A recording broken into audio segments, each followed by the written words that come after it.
화면을 보이시나요? 예.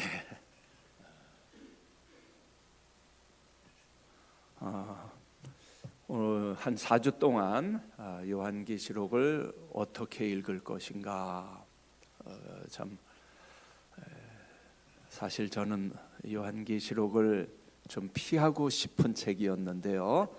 하나님께서 몰아넣어 주셔갖고 박사 논문도 참 이쪽으로 계획은 제 계획이 아니었다 싶어요. 돌이켜 보니까 하나님의 계획이었는데 한국 와서 보니까 대한민국에 전 세계에서 재림 예수님이 제일 많더라고요.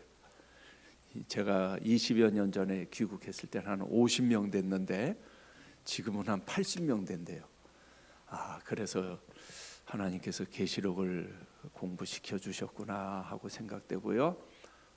귀국하고도 또 계시록을 많이 가르치게 됐고 또 글도 아무래도 그쪽으로 많이 쓰게 됐는데 이제 그러다 보니까 벌써 이제 사실 이번 학기가 제 이제 마지막인데 은퇴가 다 됐어요. 오늘 이렇게 여러분하고 그동안 또 공부했던 것들 이렇게 나누고 은혜 받은 것들 좀 생각나는 대로 나누려고 합니다.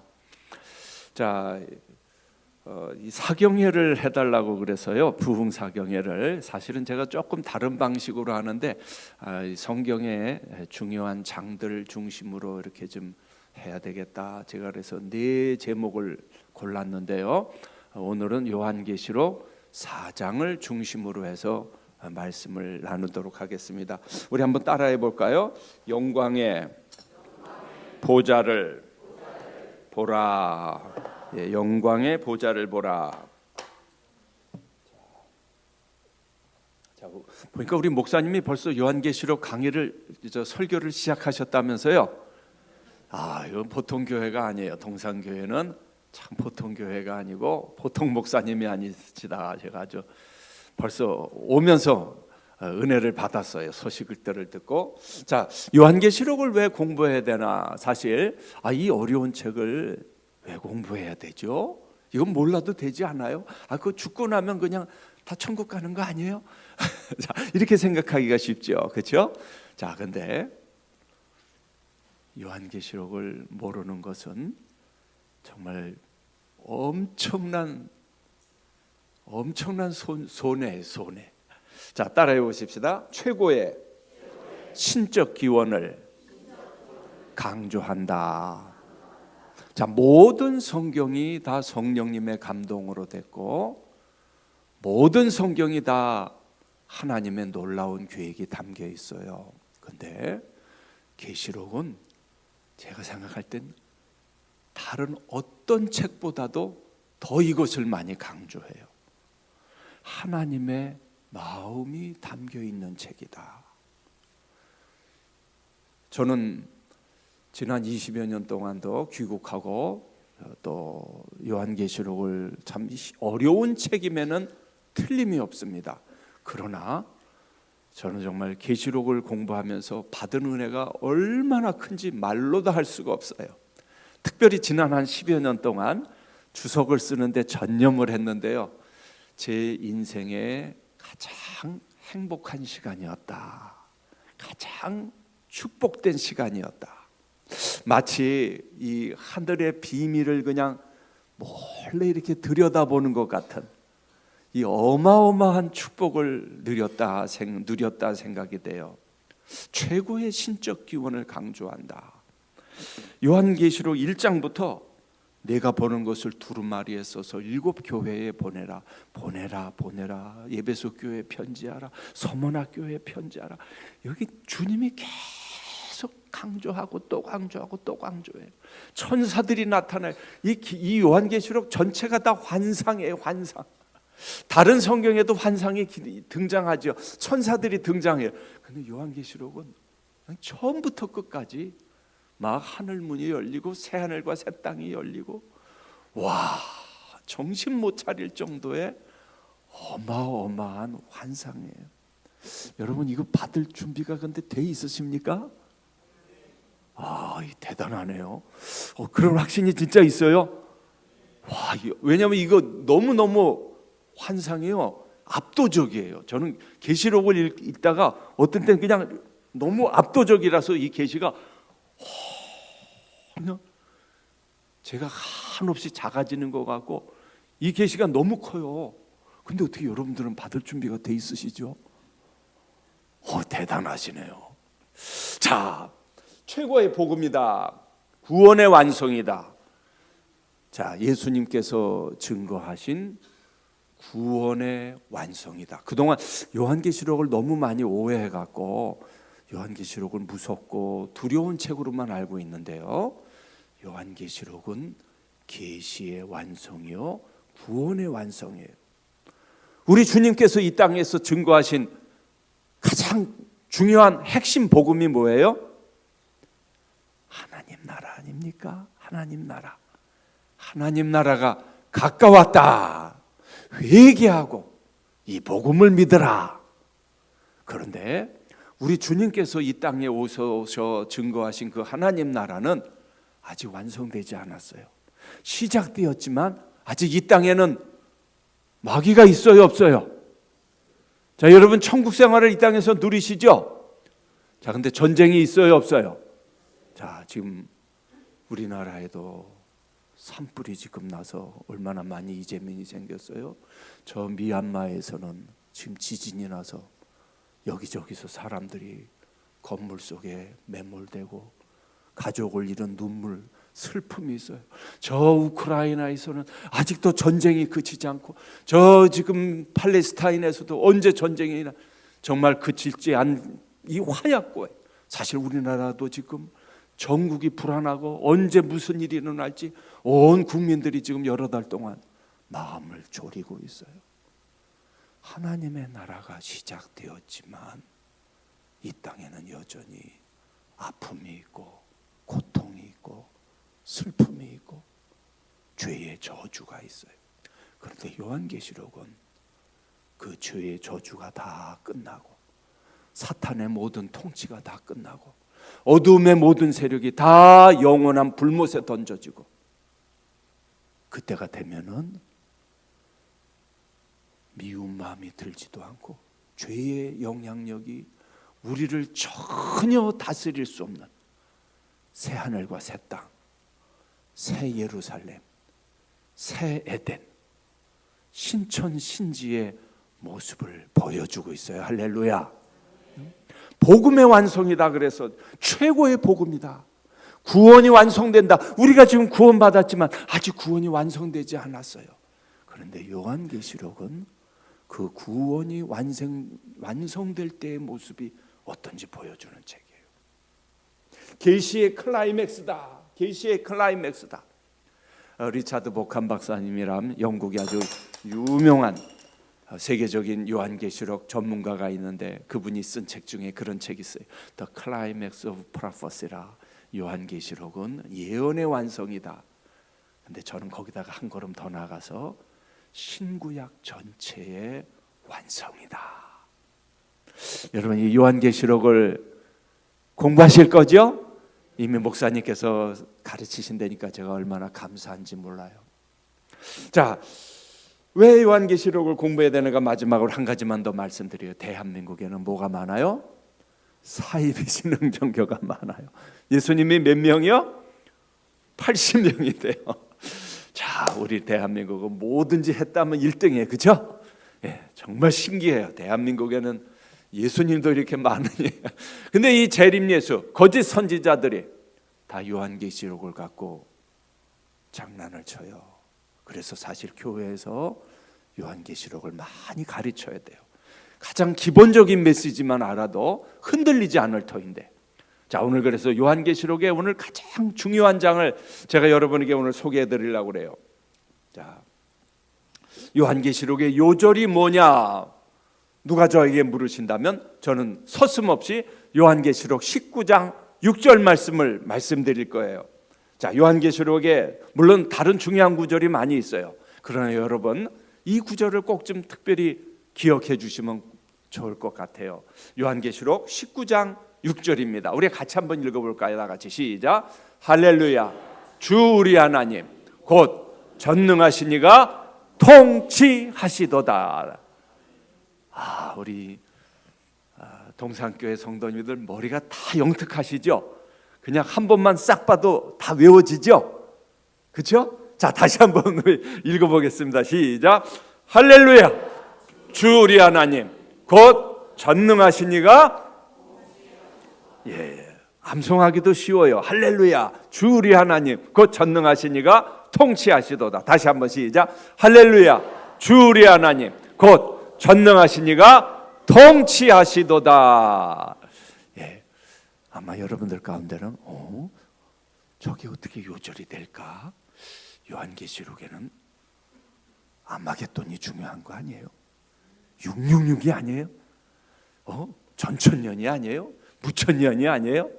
자, 그런 거 일단 다 던지시고 요 말씀 중심으로 잘 기억을 해두시기를 바래요. 자, 요한계시록은 무서운 책인가? 한국교회에 요한계시록을 설교하기를 두려워하는 이유 중에 하나가 저는 이것 때문이 아닌가 생각해요.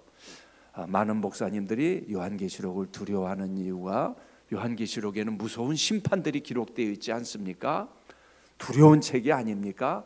자, 오늘 이제 말씀을 드리면 여러분들이 이제 시야가 좀 바뀌어지기를 바래요. 자, 제가 처음 요한계시록을 제가 공부할 때는 한국에 이방면으로 공부한 분이 한 분도 없었어요.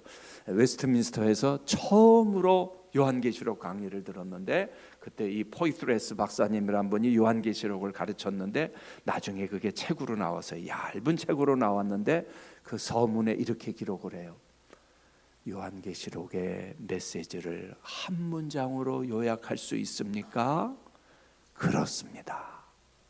요한계시록의 이 전체 메시지를 한 문장으로 요약하면 이렇게 됩니다. 자, 같이 한번, 자, 여러분 이것도 기억을 좀 해두세요. 시작. 하나님께서 역사를 통치하시고 그리스도 안에서 일을 완성하실 것이다. 다시 한번. 하나님께서 역사를 통치하시고 그리스도 안에서 일을 완성하실 것이다. 여기 두 가지가 있어요. 그렇죠? 누가 통치해요? 누가 다스려요? 온 우주 만물이 누구의 손에 있다고요? 하나님의 손에 있어요. 자, 지금 대한민국도 저와 여러분도 누구의 손에 있어요? 하나님의 손에 있어요. 자, 그 다음 문장도 중요해요. 누구 안에서? 그리스도 안에서 일을 완성하실 것이다. 누가 완성하세요? 우리 주 하나님께서 예수 그리스도 안에서 완성하시고 성취하시고 승리하신다. 따라해 봅시다. 어린 양의 마지막 승리를 기록한 책입니다. 자, 지금 보면은 때때로 불의가 왕노릇하기도 해요. 이 성경대로라면 저 악행을 일삼는 사람들은 멸망해야 돼요, 안 해야 돼요? 근데 멸망하고 있어요, 안 하고 있어요? 잘 먹고 잘 산단 말이에요. 못된 짓 하는데 잘 먹고 잘 산단 말이에요. 그렇죠? 예? 이 세상에는 하나님께서 반드시 심판하신다고 그랬는데 이상하게 심판 안 해요. 못된 사람들이 아무렇지도 않게 잘 사는 것 같단 말이에요. 근데 어떻게 된다는 거예요? 마지막 때 어떻게 된다는 거예요? 하나님께서 멸망시키신다는 거예요. 불의가 승리하는 것 같은데 마지막 승리는 지난 2000년 교회 역사를 봐도요, 때때로 정말 믿음이 순수한 많은 성도님들이 죽임을 당하기도 하고, 하나님 살려주시지 왜 죽도록 내버려 두세요? 아니에요. 최후의 승리는 누구에게 달려있다? 어린 양 예수 그리스도께 있다. 이것이 요한계시록의 가장 중요한 메시지라는 거예요. 자, C.S. 킴이라는 사람은 저의 영어 이름인데요. 자, 이렇게 얘기했어요. 자, 아직 이렇게 얘기하신 분이 없더라고요. 제가 그래서 싹 여기다 좀 하나 집어넣었어요. 자, 같이 읽어보십시다. 시작.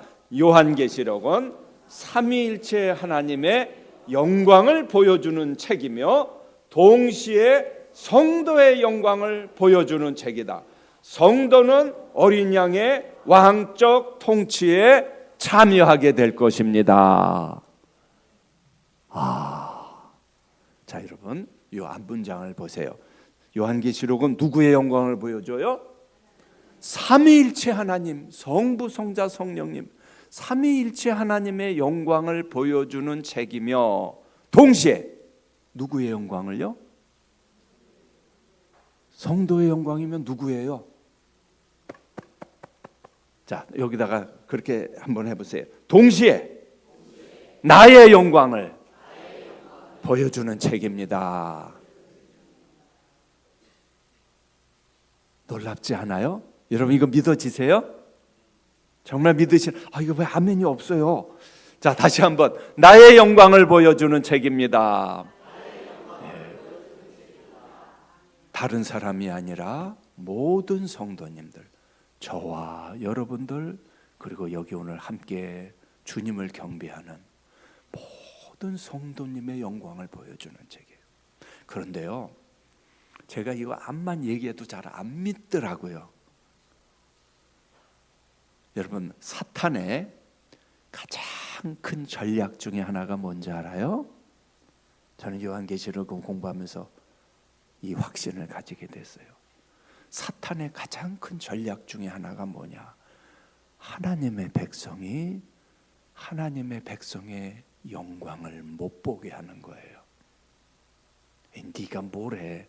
네가 뭘 알았어? 우리 자신을 무시하게 만들고 다른 성도님들의 이 믿음을 함부로 비판하고 깎아내리고 무시하게 만들어요. 이게 사탄의 전략인 거 아세요, 여러분? 요한계시록을 공부하면요, 가슴이 막 터질 지경이에요. 터질 지경. 야, 아버지께서 나에게 이 어마어마한 영광을, 상상도 못할 영광을 예비하셨구나. 믿어지십니까? 주님께서 저와 여러분의 정말 마음을 열어주시고 눈을 열어주셔서 이 영광을 보게 하는 눈이 열려지기를 간절히 축원합니다. 바로 이 성도는 어린 양의 왕적 통치에 참여하게 될 것이다. 사실 이건요, 요한계시록의 총 결론이에요. 제가 이제 마지막 시간에도 또 강조할 거예요. 이 새 하늘과 새 땅, 새 예루살렘, 새 에덴의 모습이 우리 교회의 모습이다. 자, 요한계시록 4장 5장은 제가 오늘 가장 중요한 장을 이제 선택했다고 그랬는데요, 요한계시록 전체에서 사실은 가장 중요한 장입니다. 저는 그래서 이 요한계시록 특별히 4장 5장을 오늘은 4장을 중심으로 보겠지만 원래는 이제 5장까지 봐야 되는데요, 여하간 저는 그렇게 이름을 붙였어요.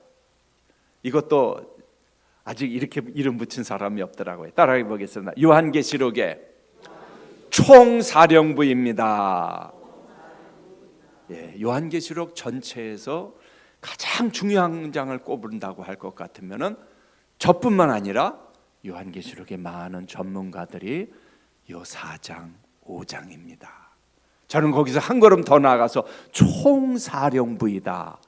여러분, 총사령부에서 하는 일이 뭐예요? 전체를 다 지휘해요.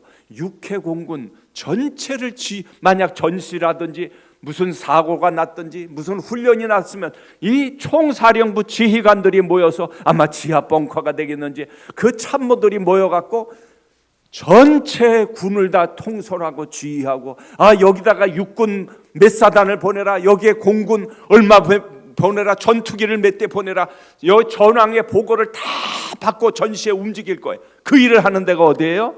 총사령부. 근데 요한계시록을 읽어보니까 이런 역할을 하는 장이 어딘가 봤더니 요한계시록 4장과 5장이더래요. 자, 여기에 대해서 많은 별명이 있어요. 하늘의 보좌 환상이라, 천상의 경배 장면이라, 하늘 성전이라. 따라해 봅시다. 하늘의 보좌 환상, 하늘의 보좌 환상이라.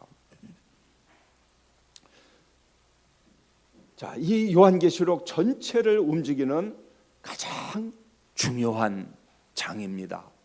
여러분, 요한계시록을 받는 이제 왜 이 장이 제일 중요한지 하나씩 제가 설명을 해드릴 텐데요. 요한계시록의 독자들, 또 요한계시록의 이 요한계시록을 쓰는 요한 자신이 왜 여러분 고난을 받고 밤모섬에 유배를 당하고 왜 이 일곱 교회가 핍박을 받고 고난을 받는지 아십니까? 가장 중요한 핵심이 바로 이 문제예요. 누구를 경배할 것인가? 누구를 경배할 것인가? 누가 우리의 주님인가? 누가 우리의 하나님인가? 요한계시록의 가장 이 독자들이 처한 심각한 문제가 바로 이 문제예요. 자, 가이사인가? 그리스도인가? 로마의 황제를 섬길 것인가? 전능하신 하나님 아버지를 섬길 것인가? 자, 이 흉상들을 보세요. 자, 네로는 자기를 뭐라고 그랬냐면 온 세상의 구세주다 이렇게 얘기를 했어요. 일곱 교회 독자들이 처한 가장 직면한 가장 큰 문제가 바로 사람을 하나님으로 섬기는 거예요. 여러분, 우리 대한민국은 이미 이 역사를 가지고 있죠. 일제 36년 치하에서 한국교회가 처한 가장 큰 문제가 뭐였죠? 뭐였습니까? 예, 신사참배였어요. 일본의 왕을 하나님으로 섬기는 거예요. 그런데 모양은 다르고 역사는 다르다 할지라도 보면은 이 일이 계속해서 반복되고 또 반복돼요. 바로 이 요한계시록 독자들이 처한 가장 큰 문제도 바로 이 문제였어요. 네로는 자신을 온 세상의 구주라고 그랬고요. 요한계시록이 기록될 당시에 이 로마의 황제가 도미티안 왕자였는데 이 도미티안은 자기를 뭐라고 부르게 했냐면요, 우리들의 주님이요 하나님이라 그렇게 부르게 했어요. 그리고 실제로 로마 저 터키 지역에 가보면 일곱 교회 지역에 가면 이 로마의 황제를 하나님으로 섬겼던 그 신전들이 절비하게 깔려 있어요. 여러분, 이런 모습들 우리 많이 봤죠? 하나님의 백성들이 화형을 당하기도 하고 야수의 밥이 되기도 하고 때로는 정말 창과 칼에 죽임을 당하기도 하고, 이 모든 원인은 아주 간단해요. 딱 하나, 황제의 신상 앞에 무릎을 꿇지 않은 거예요. 자, 아까도 말씀드렸죠. 일본 천황 폐하 때 대한민국도 아마 매일같이 이렇게 무릎을 꿇었을 거예요. 참, 제가 우리 모교에 기독교 박물관이 있는데 정말 충격을 받았어요.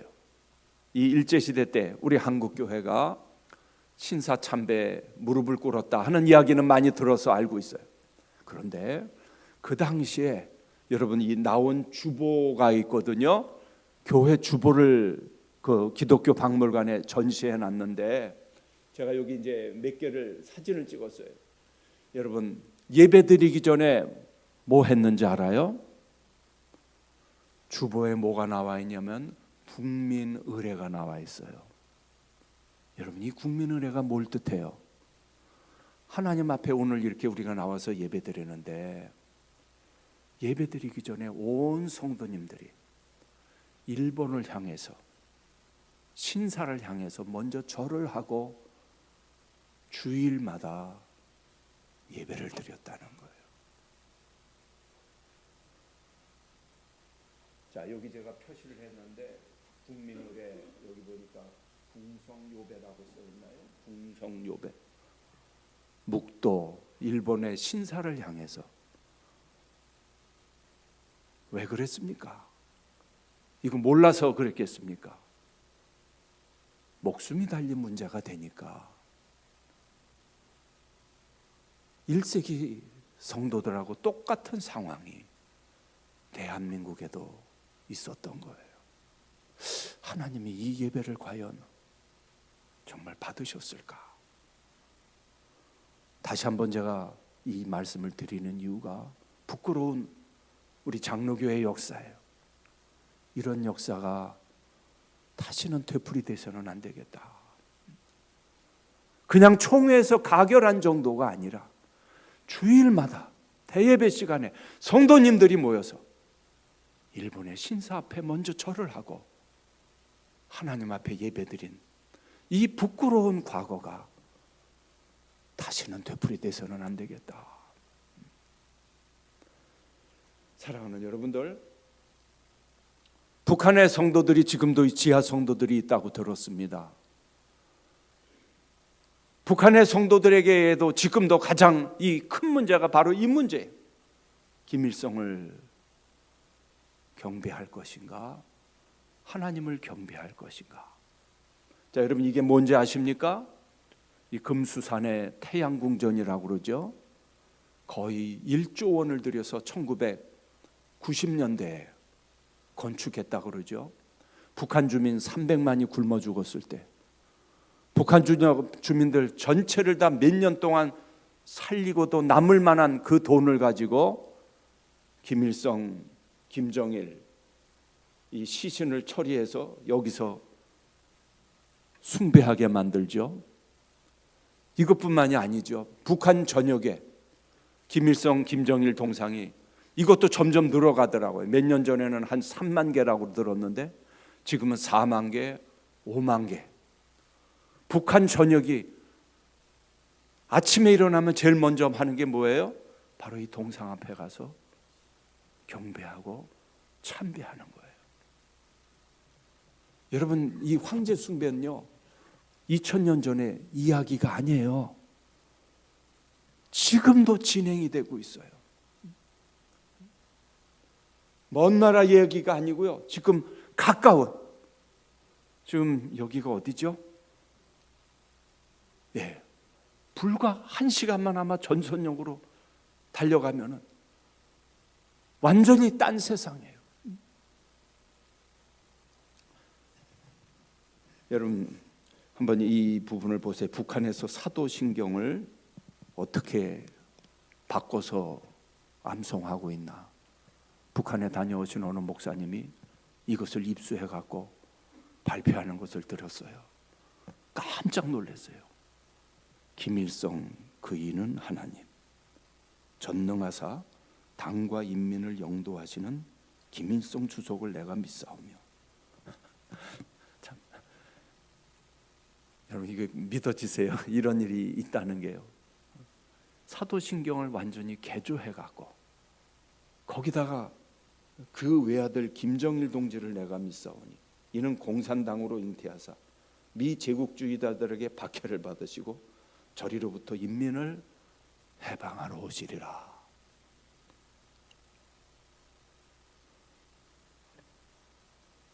지금도 진행 중이고 이것을 고백하지 않으면 수용소에 내팽개쳐지고 모든 자유를 박탈당하는 그런 현실이 지금 코앞에 멀지 않은 곳에 있다는 거예요. 여러분 마귀가 하는 일이 뭐냐면, 자 보세요. 자 이건 우리 대한민국 상황이에요. 자 이분 누군지 아시죠? 예. 예. 이만희시죠. 이만희. 여러 해 전에 한국 장로교 청년합회에서 한국 사이비들의 이 요한계시록을 해석을 좀 연구해서 발표해 달라고 저도 부탁을 받고 여러 이 사이비 교단에서 나온 계시록 책들을 제가 쭉 공부한 적이 있어요. 아주 간단해요. 이만희가 보혜사이다. 이만희가 재림예수다. 저 과천 장막 성전이 새하늘과 새 땅이고 신천지 교도들이 14만 4천이다. 아멘 하시면 안 돼요.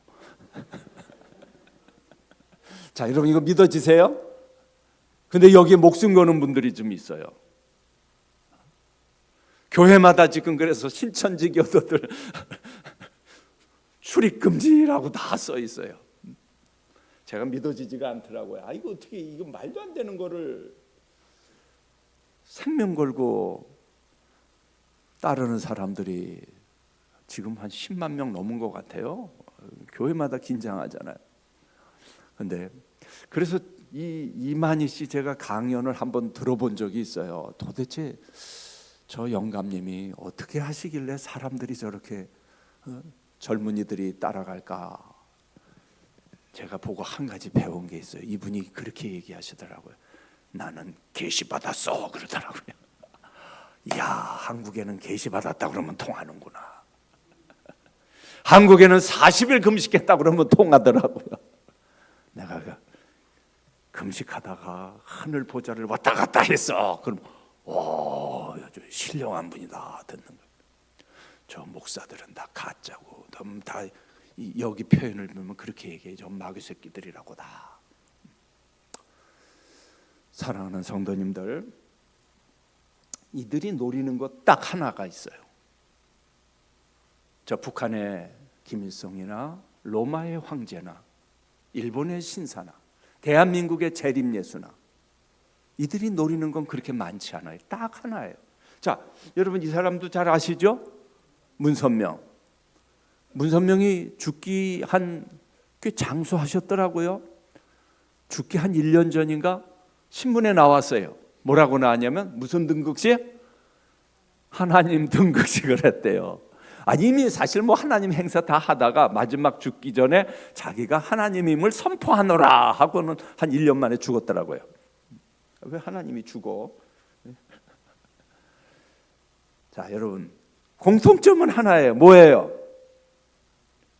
하나님과 어린 양 경배를 뺏어가는 거예요. 자, 마귀의 목표는 하나이다. 마귀의 목표는 하나. 사단의 목표, 용과 요한계시록 12장 13장에 보면 용은 이제 사탄이죠. 바다 짐승, 땅 짐승. 제가 나중에 또 설명을 드리겠어요. 자, 요한계시록이 지금 전체 흐름을 얘기하는 거예요. 마귀가 노리는 것 딱 하나예요. 뭐예요? 하나님과 어린 양 경배를 빼앗아가고 자기가 그 영광을 차지하는 거예요.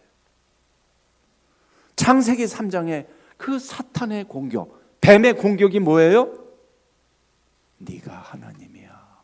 네가 하나님이야. 창조주 하나님을 잊어버리고 무시하고 인간이 그 하나님의 자리에 앉는 거예요. 사도 바울은 로마서에서 그렇게 얘기했죠. 피조물을 조물주보다 경배하는 것이다. 창조주 하나님을 잊어버리고 조물주 하나님을 잊어버리고 피조물이 그 자리에 가서 앉게 하는 것, 이것이 사탄의 전략이 아주 간단해요. 요한계시록 13장에 보면은 바로 여기에 대해서 계속 강조해요. 자, 여기 제가 그래서 노랗고 빨간 게 제가 좀 표시를 했죠. 용에게 경배하며 짐승에게 경배하여 이르되 누가 이 짐승과 같으냐, 누가 능히 이와 더불어 싸우려 하더라. 13장 8절 어린 양의 생명책에 이름이 기록되지 못하고 이 땅에 사는 자들은 다 그 짐승에게 경배하더라. 여기 보면 이 경배라는 말이 계속 반복되고 또 반복돼요. 땅과 땅에 사는 자들은 처음 짐승에게 경배하게 하니 13장 15절 짐승의 우상에게 경배하지 않은 자는 얼마든지 다 죽여버린다. 이 역사가 지금도 반복되고 또 반복되고 있어요. 아하, 복잡한 것 같은데 아주 단순해요. 여러분, 영원한 나라에 갈 것인가? 새하늘과 새 땅에 갈 것인가? 영원한 불못에 던져지게 될 것인가? 무슨 기준으로 갈라져요? 누구를 경배하느냐? 다시 한번 말씀드려요. 영원한 새하늘과 새 땅에 갈 것인가? 아니면 영원한 불못에 던져서 심판을 받을 것인가? 무엇에 따라서 갈라진다고요? 누구를 경배할 것인가? 어린 양 주 예수 그리스도를 구주로 고백하고 경배하는 자들은 새하늘과 새 땅에 가지만, 짐승과 그의 우상에게 경배하는 자는, 사람을 경배하는 자는, 황제를 하나님으로 경배하는 자는 영원한 불못에 던져진다. 이것이 요한계시록의 핵심이에요. 자, 여러분 요한계시록 4장을 보세요. 2절 3절을 같이 보겠습니다. 2절 3절, 2절 3절 같이 한번 읽어볼까요? 내가 곧 성령에 감동되었더니 보라, 하늘에 보좌를 베풀었고 그 보좌 위에 앉으신 이가 있는데 앉으신 이의 모양이 벽옥과 홍보석 같고 또 무지개가 있어 보좌에 둘렸는데 그 모양이 녹보석 같더라. 자, 여러분 조금 다른 장면을 보겠는데요. 이 요한계시록이 기록될 당시에는요,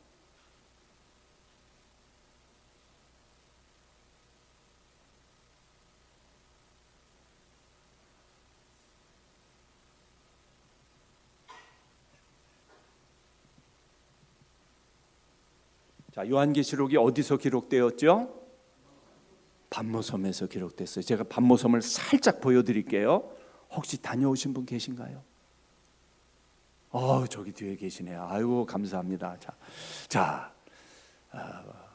반모섬은 여러분들이 마음만 먹으면 이제 가실 수 있습니다. 자, 살짝만 보여드릴게요. 반모섬이 어딘지. 요한계시록이 어디서 기록되었어요? 자, 이 반모섬에서 기록된 책이죠. 자, 반모섬은 오늘날로 말하면 여기가 터키의 서쪽이에요. 서쪽에 여러분 가시면 이 7교회를 지금도 가보실 수 있어요. 자, 근데 제가 벌써 이제 다녀온 지 한 7, 8년 됐는데요. 이 겨울에는 예배소에서 배가 뜨지를 않아서 여기 에게해가 파도가 너무 심해요. 그래서 그리스까지 한 14시간 비행기를 타고 가서 항구로 가서 여기 삐레우스 항구라는 곳에서 한 8시간 배를 탔어요. 제가 갔던 그 배가 바로 이런 배예요. 어마어마하게 큰 배예요. 그러니까 파도가 아무리 쳐도 그냥 달려가더라고요. 그냥 트럭을 수십 대 태우고 갈 수 있는, 자, 사람이 여기 서 있죠. 제가 이렇게 큰 배를 탔다 해서 제가 이렇게 밖에 나와서 빨리 찍고 그때 봤어요. 자, 여러분 이게 반모섬이에요. 반모섬이 이렇게 생겼는데, 반모섬은 남북으로 무려 15km가 돼요. 이 해안선 전체를 따지니까 한 60km 되는 섬이에요. 그러니까 그렇게 작은 섬도 아니에요. 자, 이 섬에 가보면은, 자, 여기가 이제 항구 입구인데요. 이 반모섬은 이렇게 여기저기 참 돌과 바람과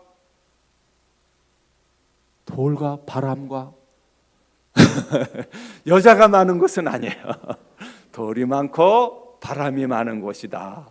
근데 사도 요한이 이곳에서 참으로 어떤 일이 있었냐면요.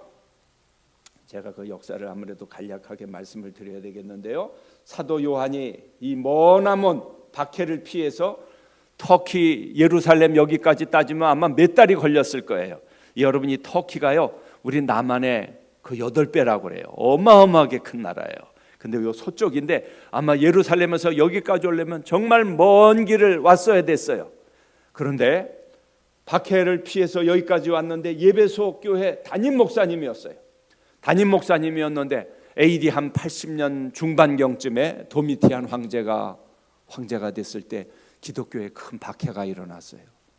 그래서 이 예배소 교회의 담임 목사님이요, 이쪽에 영적인 지도자였던 이 사도 요한을 여러 차례 죽이려고 했는데 하나님께서 그때마다 기적적으로 살게 해주셨대요. 그래서 저 영감, 저 반모섬의 유배본에서 거기서 시큰 죽도록 일하다가 거기서 죽게 내버려둬라 하면서 유배 보낸 곳이 어디예요? 반모섬이에요. 자, 이 반모섬에 유배 와서 이 바위 쌓고 이 성체를 쌓고 열심히 일하다가 죽으라고 보냈는데 여기서도 하나님께서 살려주시고 기적적으로 하나님께서 놀라운 기적들을 일으켜 주셨어요. 자, 그 자세한 얘기는 제가 다 못하겠는데요.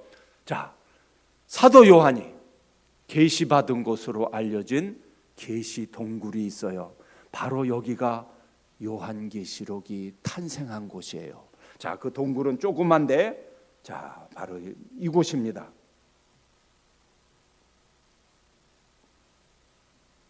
자, 이곳에 들어가면 사도 요한이 계시받은 것으로 알려져 있는 이러한 성화들도 그려져 있습니다. 기독교 박해가 여기저기 일어나서 저 로마에서는요, 여러분 가운데 아마 로마 다녀오신 분도 계실 것 같아요. 카타콤이라고 그러죠. 지하에서 하나님의 백성들이 삶을 마쳐야 되는 곳도 있었고요. 자, 하나하나 보여드릴까요? 자, 보세요. 제가 로마에 갔을 때도 이 카타콤을 봤는데 이 크기가 얼마나 큰지 몰라요. 여기가 제 기억하기로 세인트 칼리스토라는 곳인데 성도님들 15만이 묻혔던 곳이에요. 한번 들어가면 나올 수 없는 미로의 미로. 정말 들어가 보니까 그렇더라고요. 이 조그만 영화들의 이 시신의 크기예요.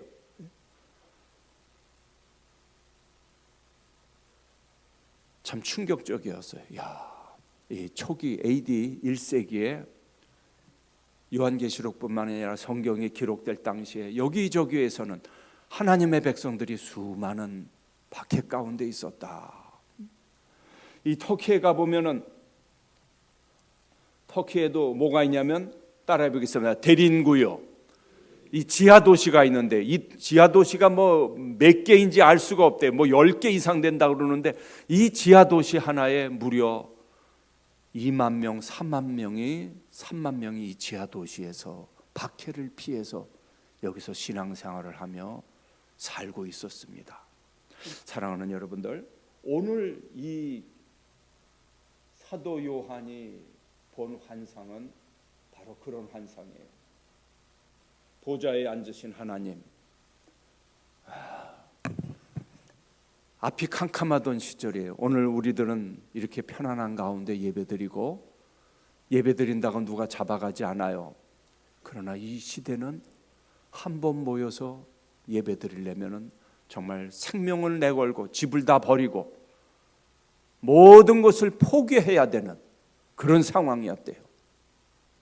그런데도 이 어두컴컴한 지하 감옥에서도 지하 이런 동굴에서도 한 번 모이면 5시간, 6시간 성도들이 모여서 찬양하고 이 헤어지는 게 서운한 거예요. 조금이라도 더 예배드리고 조금이라도 더 주님을 경배하고.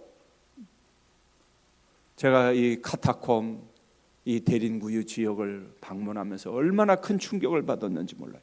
그런데 이러한 가운데 하늘이 활짝 열려요. 보좌에 앉으신 하나님의 찬란한 영광이, 모든 소망이 다 끊어졌어요. 이 요한계시록을 쓸 때 이 요한 할아버지도 아마 90이 넘었을 거예요. 나라도 없어요. 지금 이스라엘은 이미 다 멸망하고 나라도 없고 먼 타국 땅에 와서 가족이 있어요? 뭐가 있어요? 아무 소망이 없어요. 그런데 여러분, 하나님의 백성에게는, 따라해 보겠습니다. 하나님의 백성에게는 열린 문이 있습니다. 하나님의 백성에게 모든 소망이 다 끊어진 것 같아도 뭐가 있어요? 어마어마한 천상의 세계가 있습니다. 요한계시록은 바로 이런 책이에요. 우리 눈에 보이지 않지만 엄청난 세계가 있다. 지금 이 눈에 보이는 이 세계는 영원한 것이 아니라는 거예요. 하나님은 찬란한 영광에 둘러싸여 계신다. 자, 여러분, 여기 요한계시록을 보면은 이 보석들이 많이 나와요. 벽옥과 홍보석과 녹보석 같더라. 여기 요한계시록의 가장 중요한 주제가 여기 기록되어 있습니다. 요한계시록의 가장 중요한 키워드가 무엇이냐면 한번 따라해 볼까요? 보좌. 보좌. 여러분, 이 신약 전체에 이 보좌라는 말이 62회 나오는데 이 한 책에 47번 나타나고 있어요. 자, 여러분, 요한계시록 한번 지금 4장 3절부터 우리 한 6절까지 우리 한번 같이 한번 읽어보십시다. 요한계시록 4장 3절부터 6절까지 같이 한번 읽는데요. 여러분, 여기 보좌라는 말이 몇 번 나오나 한번 세시면서 한번 읽어보시면 좋을 것 같아요. 자, 요한계시록 4장 2절부터 6절까지 시작. 내가 곧 성령에 감동되었더니 보라, 하늘에 보좌를 베풀었고 그 보좌 위에 앉으신 이가 있는데 앉으신 이의 모양이 벽옥과 홍보석 같고 또 무지개가 있어 보좌에 둘렸는데 그 모양이 녹보석 같더라. 또 보좌에 둘려 24 보좌들이 있고 그 보좌들 위에 24 장로들이 흰옷을 입고 머리에 금관을 쓰고 앉았더라.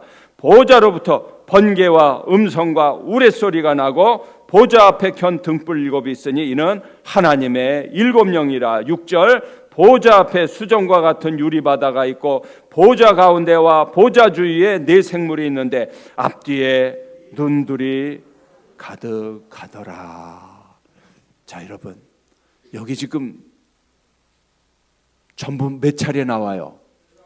11번 나와요. 매 절마다 나와요. 2번, 3번씩 계속해서 나오고 또 나오고 또 나와요. 자, 놀라운 것은 하나님은 보좌에 앉으신 분이다. 어린 양의 보좌, 하나님과 어린 양의 보좌. 마치 하나님이라는 이름보다도 보좌라는 용어가 계속해서 나와요. 거의 하나님을 대표하는 대명사, 가장 중요한 환상으로 나오는 것이 뭐예요? 보좌라는 말이에요. 보좌로부터 음성이 들려오고 보좌로부터 생명수 샘물이 흐른다.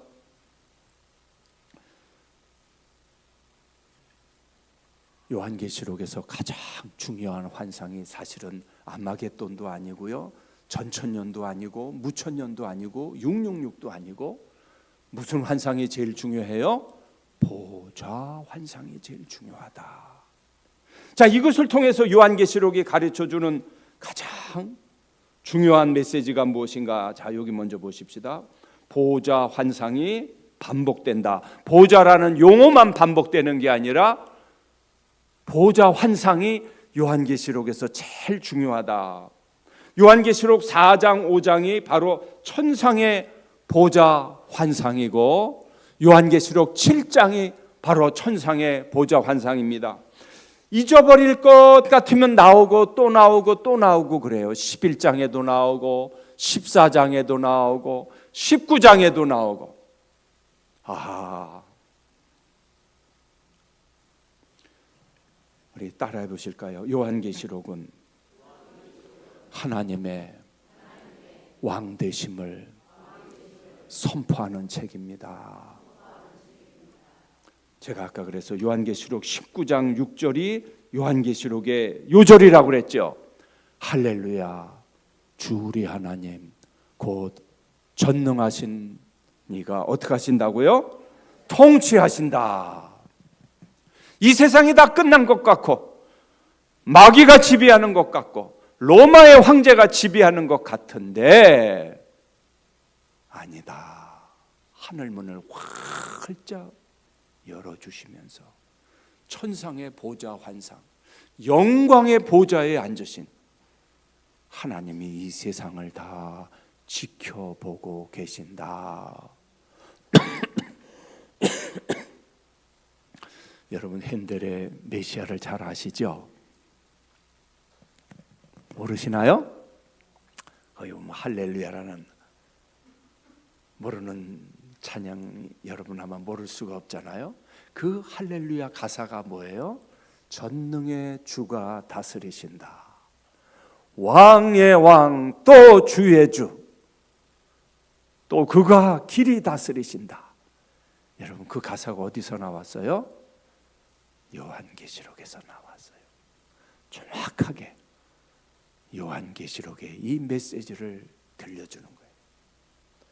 요한계시록은 하나님이 왕이시고 주권자 되심을 강조하는 책입니다. 요한계시록은 오늘 이 말씀은 바로 그거예요.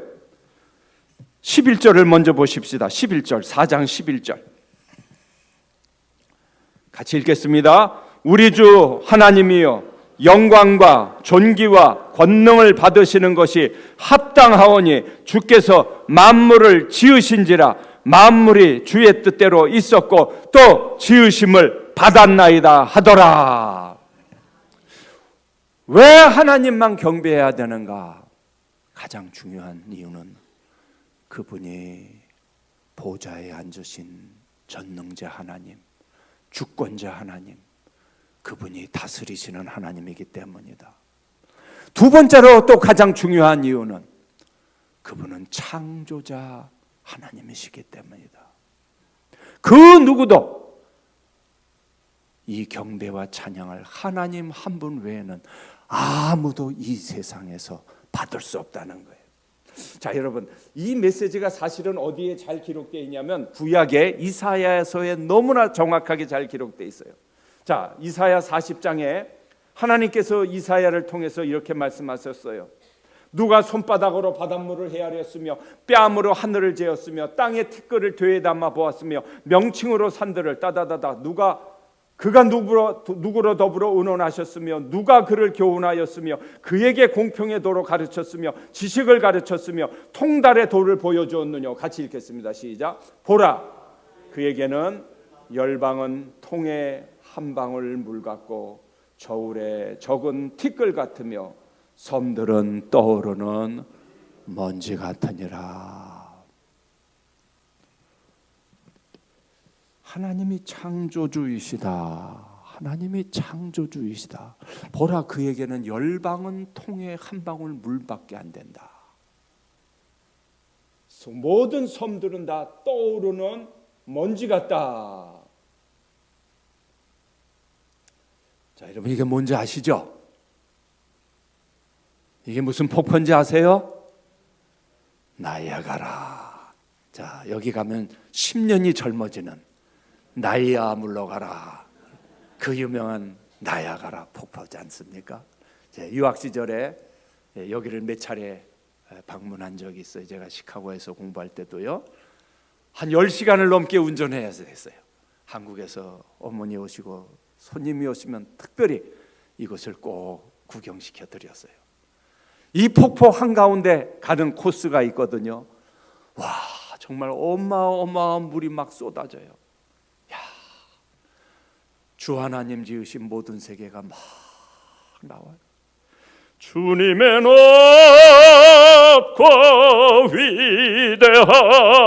위대하심을 내 영혼이 찬양하네.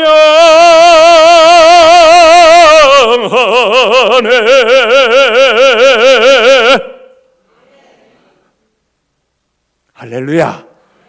창조자 하나님, 전능자 하나님, 오늘 이 말씀이 바로 그것을 보여줘요. 우리 하나님이 얼마나 위대하신 분인가. 우리 하나님이 전능자 하나님이시다. 우리가 측량할 수 없을 정도로 놀라운 하나님이시다. 자,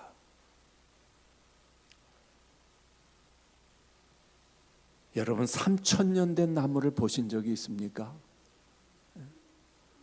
3,000년 된 나무. 제가 양평에 살고 있는데요, 거기 은행나무가 거의 한 800년, 근데 여기는 3,000년이 된 나무예요. 나무가 얼마나 큰지 이 나무 사이로 자동차가 지나갈 수 있어요. 근데 이런 나무가 한 그루만 있는 게 아니에요. 산을 다 덮고 있어요. 어마어마한 색화예요. 사람들이 장정 수십 명이 팔을 두르고 가도 다 못할 만큼 큰 나무들이 산을 다 몇 그루가 되는지도 모르겠어요. 아마 수백 그루는 될 것 같아요. 예수님 가이드하는 분이 그런 얘기를 하세요. 예수님 오시기 전에 벌써 이 나무가 있었습니다. 크기가 수백 미터가 됩니다. 자, 하나님은 위대하시다. 하나님은 위대하시다. 그 앞에는 모든 열방이 아무것도 아니라 그는 그들을 없는 것 같이 빈 것 같이 여기시느니라. 여호와의 말씀에 내 생각은 너희 생각과 다르며 내 길은 너희 길과 달라서 하늘이 땅보다 높은 같이 내 길은 너희 길보다 높으며 내 생각은 너희 생각보다 높으니라.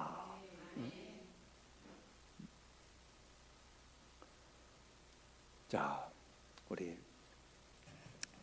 옛날에 소시적에 학교에서 과학 시간에 선생님들이 이런 사진 많이 보여주셨죠? 자, 요거 한번 조금만 생각을 해봐요.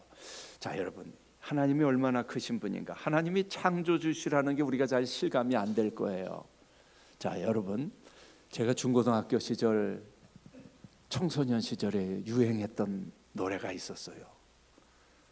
별이 쏟아지는 어디로 가요? 해변으로 가. 근데 그때는요, 해변으로 안 가도 됐어요. 제가 기억나는 게 어린 시절에 시골에 살았는데요, 멍석 깔아놓으면요 밤에 오손도손 이야기를 하면서 뭐 해변으로 안 가도 정말 별들이 막 쏟아졌어요. 막 진짜 어떤 때 막 유성이 여기저기서 떨어지고요. 근데 여러분, 이런 은하계라고 그러죠. 이런 걸, 이 은하계가 하나 형성되려면 별이 몇 개 있어야 되는지 아세요, 여러분? 이 지구 같은 별이 과학책에 보니까 그렇게 써 있더라고요. 이 은하계 하나가 형성되려면 별이 1000억 개가 있어야 된대요. 1000억 개. 자, 그러니까 이게 이렇게 보여도 지금 여기 별이 1000억 개 이상 있는 거래요. 셀 수가 없다는 말이죠. 그런데 이 우주에는 이런 은하계 1000억 개가 모여야 은하계 하나가 형성되는데, 이런 은하계가 이 우주에는 1000억 개가 넘는데, 이런 그러니까 별 1000억 개가 아니라 이런 1000억 개가 모인 은하계가 1000억 개가 또 넘는데요. 상상할 수가 없다는 거죠. 근데 여러분, 이 은하계에 가려면은 이 현대 지금 과학으로 얼마나 걸리는가 측량을 해봤더니, 지금 가까운 목성에 가는데, 그래도 이 우리 태양계에 목성에 가는데 현대 과학으로는 지금 6개월이 걸린대요. 자, 근데 여기는 빛의 속도 1초에 30만 킬로로 가는 빛의 속도로 1년 아니 2년 3년 아니 10억 광년 이상을 가야 이 은하계 하나에 갈 수 있대요. 자, 여러분 상상이 되세요? 감이 잘 안 오죠? 너무나 커갖고. 우리 하나님은 우리가 도저히 상상도 할 수 없다는 거예요. 이사야서는 그렇게 기록을 해요. 우리 하나님은 이 별들 사이로 거니시고 다니고 계시고 모든 별들의 이름을 다 부르시고 기억하시는 분이시다.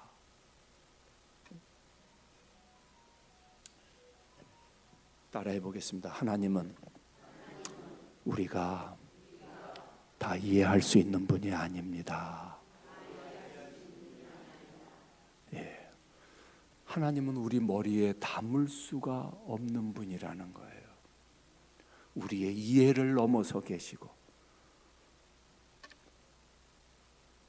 로마서는 사도 바울은 이렇게 얘기해요.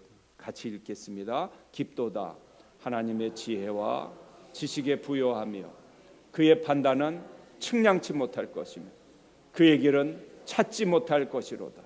누가 주의 마음을 알았느냐? 누가 그의 모사가 되었느냐? 근데 벌써 시간이 보니까 목사님이 1시간 하라고 그랬는데 제가 여기서 오늘은 맞춰야 될 것 같아요. 자, 한 좀 남았는데요. 오늘 아무래도 어느새 여기서 마치고요. 자, 오늘 제가 몇 가지 어떤 상황에서 기록되었다고 그랬죠? 박해와 핍박과 고난의 상황에서 아무런 소망이 없는 가운데 하나님께서는 이 어마어마한 메시지를 주셨는데, 세상의 모든 소망이 끊어진 것 같아도 누가 이 세상을 지금 보고 계세요? 누가 다스리고 계세요? 자, 여러분, 지금 대한민국이 어수선하고 어떻게 될지 다 마음 졸이고 계시죠? 자, 그러나 여러분, 하나님의 백성들을 이럴 때일수록 누구를 봐야 돼요? 하나님께서 전능자가 되시기 때문에 저는 그렇게 믿어요. 대한민국을 지금까지도 하나님께서 수많은 위기 가운데서 구해 주셨습니다. 하나님께서 이 위기도 가장 선하신 방향으로 구하실 줄로 믿습니다. 아멘. 이럴 때일수록 우리는 눈을 들어서 영광의 보좌를 바라보시기를 바랍니다. 우리의 시선이, 하나님의 백성의 시선은 어디에가 있어요? 저와 여러분에게 있어요. 교회가 깨어 있어야 돼요. 이럴 때일수록 더 주님께 나라를 위해서 기도하시고, 저는 제 확신하는 게 있어요. 성도들의 이 눈물의 기도가 있는 한 하나님께서 이 나라를 굳건히 붙들어 주실 줄로 확신합니다. 어떠한 위험 가운데서도 지금까지 하나님께서 지켜주셨고요, 앞으로도 하나님께서 이 나라를 통해서, 우리 대한민국을 통해서 위대한 역사를 일으켜 주실 줄로 믿습니다. 오늘 여기까지 하겠습니다. 기도하겠습니다. 하나님 아버지, 사람이 하나님 노릇하고 사람이 하나님의 자리에 앉아서 경배를 뺏어가는 이 무수한 역사 속에서, 또 그 상황에서 로마의 황제가 하나님의 자리에 앉아서 경배를 뺏어갔을 때 힘으로 하나님의 백성을 누르고 탄압하고 죽이고 아무 소망이 없던 때 하나님께서는 하늘문을 활짝 열어주셔서 눈에 보이는 세계가 지금 전부가 아니고 눈에 보이지 않는 어마어마한 세계가 있는 것을 보여주시고, 이 역사가 하나님의 손에 달려있지 않고 사람의 손에 달려있지 않고 하나님의 손에 달려있음을 확실하게 보여주심을 감사하고 감사드리옵나이다. 오늘 이 사도 요한을 통해서 주신 이 어마어마한 계시의 말씀, 이제 가장 중요한 메시지를 오늘 나눠 싸우니 우리 사랑하는 동산교회 성도님들, 이 믿음에 굳건히 서서 흔들리지 않게 하시고 영광의 보좌를 바라보는 눈이 열려지게 도와주시고 주님을 바라보는 눈이 활짝활짝 열려지게 도와주셔서 하나님의 이 어려운 때 더욱더 주님을 의지하고 하나님을 주인으로 삼는 귀한 백성들 될 수 있도록 축복해 주시옵소서. 예수님의 이름으로 감사하며 기도드리옵나이다. 아멘.